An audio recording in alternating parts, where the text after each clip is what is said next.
بسم اللہ الرحمن الرحیم۔ السلام علیکم ورحمۃ اللہ وبرکاتہ۔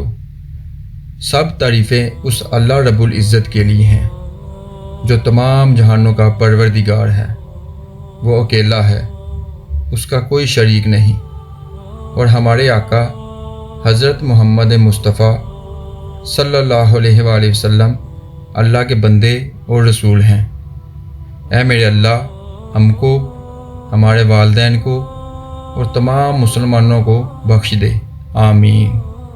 ایک ایسی عظیم جنگ، ایک ایسا عظیم معرکہ جو 17 رمضان المبارک 2 سن ہجری کو پیش آیا، جس کو جنگ بدر، غزوہ بدر اور یوم الفرقان بھی کہتے ہیں۔ یہ جنگ مسلمانوں اور مشرکین کے درمیان پہلی عظیم جنگ تھی، جس میں مسلمانوں کو الحمدللہ فتح نصیب ہوئی۔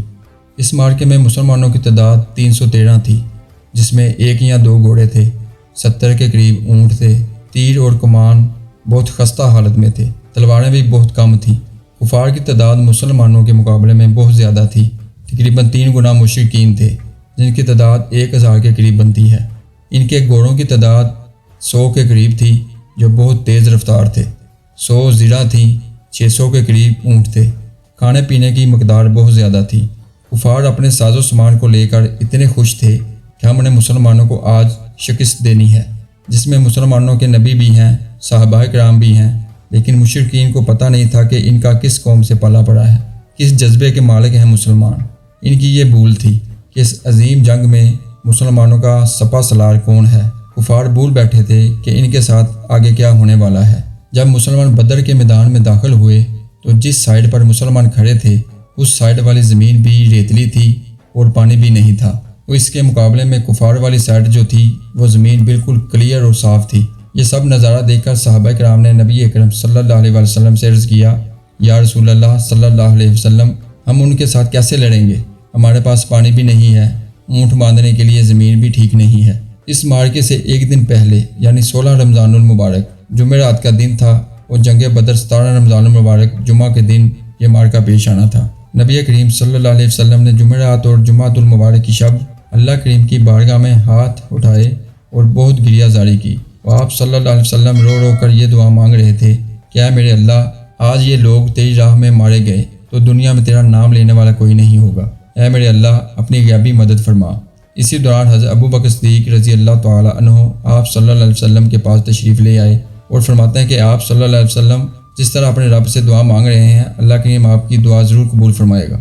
نبی کریم صلی اللہ علیہ وسلم دعا سے فارغ ہو کر چل دیے۔ پھر کیا ہوا؟ اللہ کریم نے آسمان سے بارش برسا دی، سبحان اللہ۔ اب ہوا یوں کہ مسلمانوں کی سائڈ والی جو زمین تھی، بارش کی وجہ سے وہ اب مضبوط ہو گئی۔ بارش برسنے کی وجہ سے زمین میں جان آ گئی۔ مسلمانوں کے پاس پانی نہیں تھا، اب ان کے پاس پانی بھی وافر مقدار میں ہو گیا۔ مسلمانوں کے حوصلے بلند ہو گئے۔ اس کے مقابلے میں بارش کی وجہ سے کفار والے سائڈ کی جو زمین تھی وہ گیلی ہو گئی، جس پر پھسلن محسوس ہونے لگ گئی تھی۔ یہ نظارہ دیکھ کر کفار میں خوف پیدا ہو گیا۔ اس کے بعد کیا ہوا ذرا سنیے۔ اللہ کریم نے مسلمانوں کو چند منٹوں کے لیے نیند کا غلبہ عطا کر دیا۔ کافر تو پہلے ہی خوف زدہ تھے۔ اتنی تھوڑی سی نیند پوری ہونے کے بعد بھی جب مسلمان بیدار ہوئے تو وہ پہلے سے زیادہ تازہ دم اور فریش ہو گئے، ان میں جان زیادہ آ گئی۔ یہ بھی اللہ کریم کا مسلمانوں پر فضل تھا۔ اس کے بعد نبی اکرم صلی اللہ علیہ وسلم نے صحابہ کرام کو صفیں درست کرنے کا کہا، تو ایک صحابی جن کا نام حضرت سواد رضی اللہ تعالیٰ عنہ تھا، وہ صف سے تھوڑا آگے نکلے ہوئے تھے، کیونکہ ان کا پیٹ تھوڑا بڑا تھا جو آگے نکلا ہوا تھا۔ تو ان کو دیکھ کر نبی اکرم صلی اللہ علیہ وسلم نے حضرت سواد رضی اللہ تعالیٰ عنہ کے پیٹ پر ہلکی سی چھری لگا کر کہا کہ اے سواد، تھوڑا سا پیچھے کھڑے ہو جاؤ تاکہ صف سیدھی ہو جائے۔ حضرت سواد رضی اللہ عنہ نے نبی اکرم صلی اللہ علیہ وسلم سے کہا کہ آپ نے میرے پیٹ پر چھری ماری ہے، میں اس کا بدلہ لینا چاہتا ہوں۔ یہ سب دیکھ کر صحابہ کرام حیران ہو گئے کہ جنگ کا وقت ہے، یہ حضرت سواد کو کیا ہو گیا ہے۔ اس پر نبی اکرم صلی اللہ علیہ وسلم نے حضرت سواد رضی اللہ تعالیٰ عنہ سے کہا کہ اے سواد، یہ لو چھڑی، جیسے میں نے چھڑی لگائی ہے تم بھی چھڑی اٹھاؤ اور مجھے آ کر لگاؤ۔ اس پر حضرت سواد رضی اللہ تعالیٰ عنہ نے کہا کہ حضور، میرے پیٹ سے کرتا اوپر تھا، آپ بھی اپنا کرتا تھوڑا اوپر کریں۔ اب صحابہ کرام سب پریشان ہو گئے کہ یہ کیا ہو رہا ہے۔ پھر جب نبی اکرم صلی اللہ علیہ وسلم نے اپنے پیٹ مبارک سے کرتا تھوڑا اوپر کیا تو حضرت سواد رضی اللہ تعالیٰ عنہ جلدی سے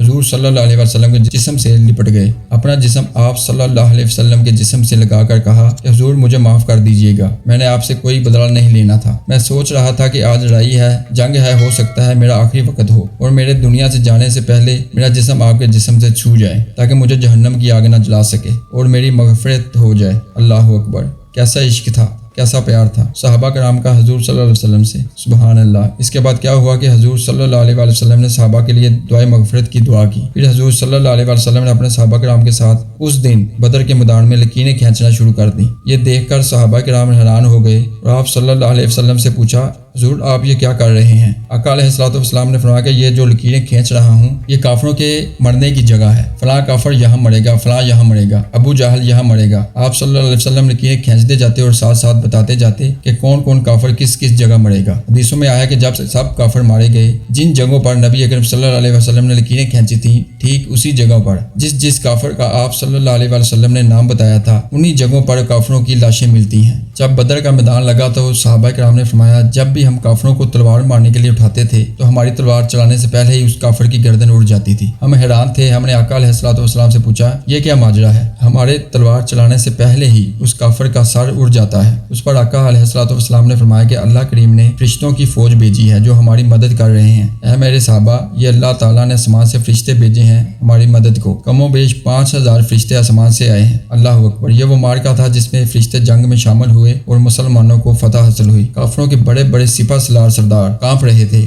کہ ہم پر کون حملہ کر رہا ہے، کون ہے وہ جو ہمیں نظر نہیں آ رہا۔ یہ دیکھتے دیکھتے 70 کفار مارے گئے جس میں کافروں کے بڑے بڑے سردار بھی تھے، کچھ زخمی بھی ہوئے اور کچھ کو گرفتار بھی کر لیا۔ ان سب کافروں کا سامان بھی مسلمانوں کو حاصل ہوا۔ 2 چھوٹے بچے حضرت معاذ اور حضرت معوذ بن افرا رضی اللہ تعالی عنہما، ان پر جہاد تو فرض نہیں تھا لیکن یہ دونوں بچے ضد کر کے غزوہ بدر میں شریک ہوئے۔ انہوں نے آقا کریم علیہ الصلوۃ والسلام سے اجازت طلب کی تو سرکار صلی اللہ علیہ وسلم نے ان دونوں کو اجازت دے دی۔ حضرت عبد الرحمن بن عوف رضی اللہ تعالی عنہ فرماتے ہیں کہ یہ دونوں بچے معاذ اور معوذ رضی اللہ تعالی عنہما میرے پاس آئے اور مجھ سے پوچھا کہ چچا جان یہ بتائیے کہ ابو جہل کس کا نام ہے اور یہ کہاں ہے؟ حضرت عبد الرحمن بن عوف رضی اللہ تعالیٰ عنہ کہتے ہیں کہ میں ان کی یہ بات سن کر ہنس پڑا کہ تم اس کا کیا کرو گے؟ وہ کفار مکہ کا سردار ہے، وہ پہلوان ہے۔ اس پر بچوں نے کہا ہم اس کو دیکھا تو نہیں لیکن سنا ہے کہ وہ خبیث ہمارے آقا کو گالیاں دیتا ہے، برا بلا کہتا ہے۔ عبد الرحمن بن عوف کہتے ہیں کہ میں ابھی بات کر رہا تھا کہ ابو جہل سامنے گھوڑے پر سوار ہو کر جا رہا تھا۔ میں نے بچوں سے کہا کہ وہ دیکھو ابو جہل جا رہا ہے۔ یہ کہنا ہی تھا کہ دونوں بچے تیزی سے ابو جہل کی طرف جپٹ گئے۔ اب ابو جہل کو کہاں خبر تھی کہ یہ 2 کم سن بچے میرے ساتھ کیا کرنے والے ہیں۔